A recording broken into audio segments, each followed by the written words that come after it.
السلام علیکم ورحمت الله وبرکاته. قدرمنو، الله جل جلاله دې وکړي چې ټول روغ رمټ خوشحاله یاست.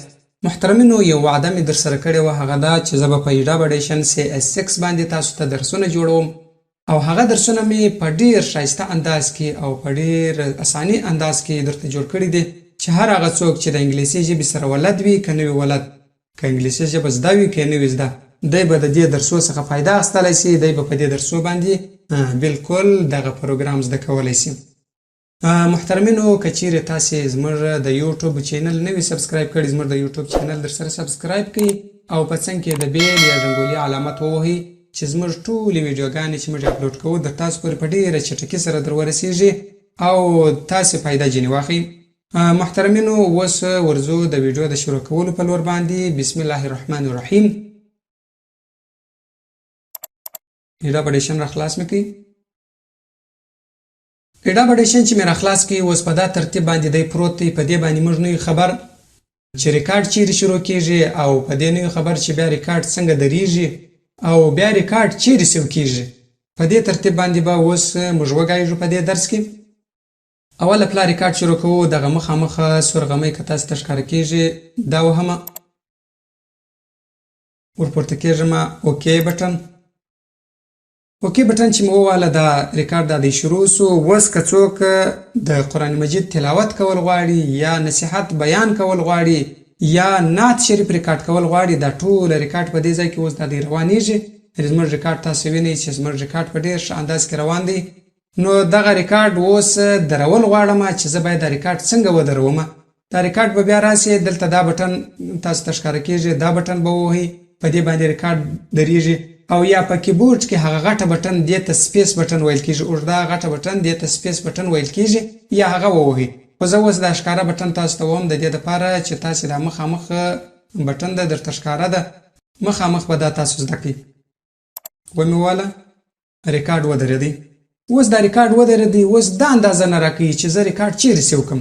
رابسې دغه کونج کې دا فایل لیکلی دی، دا کونج بټن فایل دا چې دی ووهئ. دا چې را خلاصولو اوس به کښته راسې، دلته دا ګوره سیو لیکلی، سیو ایز لیکلی، سیو سلیکټ لیکلی دی، سیو آل لیکلی دی. پر چیچ باندې زه سیو کړم. دا طریقه اوس نه راته معلومېږي. دا په هر یوه کې ته سیو کولی سې، خو زه دلته په سیو سلیکټ کې سیو کوم. هغه په دې باندې چې دا سیو سلیکټ دا سپینه پرده چې پر راغلې ده دلته، دا سپینه پرده چې دلته راغلې ده دا سلیکټډ بولي. نو سیو سلیکټ چې ووایه چې کوم ځای ته سلیکټ کې، څونه ځای سلیکټ کې، دا ټول بیان چې تا کړی دی دا که سلیکټ ولو ټول کې سیو کېږي. که د یوه خاشه دغه یوه کړی دونه قدر نیمۍ دې سلیکټ کوي، بیا نیمۍ درته سیو کېږي په سیو سلیکټ باندې.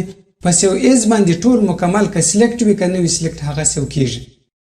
زه اوس دا سیو سلیکټ وهمه. سیو سلیکټ چې مې ووهئ اوس په دې ځای کې دا ځای راوړي. چې دا راواوښتئ اوس زه دلته نوم ورکوم په دا اول ځای کې فایل نیم، یعنې په څه نامه باندې ته سیو کول غواړې. دلته زه اوس دا نوم ورکوم چې زه په دا نامه باندې سیو کوم. مثال زه اوس ورکوم شیراني، SHERANI، شیراني. په دې نامه باندې اوس دا ما سیو کوي. اوس یې چیرې ایږدې؟ د کمپیوټر پر مخ باندې ایږدې، په یو بل ځای کې ایږدې، په C ډرایو کې ایږدې یا په D ډرایو کې ایږدې، چیرې ایږدې؟ اوس زه راخمه د کمپیوټر پر مخ باندې ایږدم. دا ځای به راخلاص کړم. دا براوزر چې مې راخلاص کړي اوس دلته دا ځای داسې دی، دا ډیسکټاپ ووم، دا د کمپیوټر مخ ډیسکټاپ چې ووهئ اوس هغه نوم چې ما ورکړی دی هغه دا دی سته. دلته به لا دا ځای راخلاص کړي، دا به MP3 کې که MP3 نه ولو، ګوره MP3 چې لیکئ بیا به سیو بټن ووایه، اوکې بټن به ووایه. دا اوس سیو سولو. اوس به دا د کمپیوټر پر مخ باندې پروت وي. که موږ دا وګورو د کمپیوټر پر مخ باندې به پروت وي. اوس ورځمه ګورم یې دا راکښته کړه. دغه دی هغه فایل چې موږ ریکارډ وکړي هغه دا دی د کمپیوټر پر مخ باندې پروت دی مکمل. بس دا درس به هم پر دغه ځای باندې درو. نور درسونه به بیا مخته ګورو. کوم درس کې چې تاسې شک لرئ در لسو نفرو پورې موږ ته کمنټونه وکړئ په ویډیوګانو باندې، یا په یوه ویډیو یې کوئ که په بېلابېلو ویډیوګانو باندې کوئ. در لسو نفرو پورې چې موږ ته کمنټ وسي موږ به پر هغه ترتیب باندې چې کومه غوښتنه دوی لري په هغه ترتیب باندې به دوی ته هغسې درس جوړ کړو.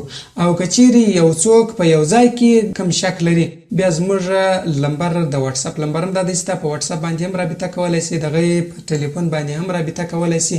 بیا یې هغسې مخامخ هم ورته ښیو نو هغه بیا درس نه ورته جوړو صرف چې کومه ستونزه دی لري هغه ستونزه ورحل کوو که چیرې دی غواړي چې ټوله دنیا یا ټول مسلمانان پیدا جنې واخلي هغه بیا کمنټونه راته وکړي چې 10 نفره پرس وله هغو ته به بیا په هغه ترتیب باندې درس جوړیږي خوشحاله اوسئ قدرمن اوسئ زموږ د یوټیوب چینل مو هیر نشي هغه در سره سبسکرایب کړئ او په څنګ کې د بیل علامت ووهئ